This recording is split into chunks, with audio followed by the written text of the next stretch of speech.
Në Shkodër u zhvillua ceremonia përkujtimore me rastin e 82 vjetorit të rënjes së 5 heronjve të Vikut, përfaqësues të organizatës së dëshmorëve dhe asaj të veteranëve të luftës në Shkodër, së bashku me pjesëmarrës të tjerë, vendosën kurora me lule pranë monumentit në nderim të figurës dhe veprës së 5 heronjve.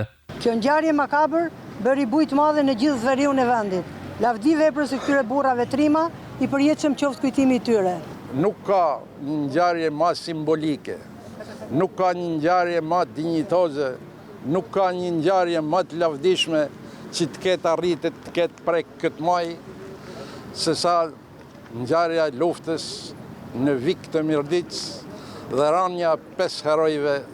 Është një ngjarje aq dramatike, është një ngjarje aq lavdishme.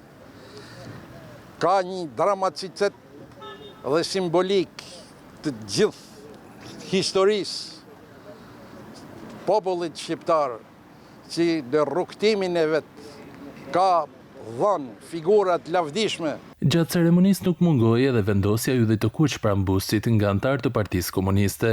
Ndoc Mazi, Ndoc Deda, Naim Gjulbegu, Hydajet Lezha dhe Ahmet Haxhia janë 5 figura që përkujtohen çdo vit. Ata ranë më 21 gusht 1944 gjatë një përplasje të armatosur në Vik të Mirditës.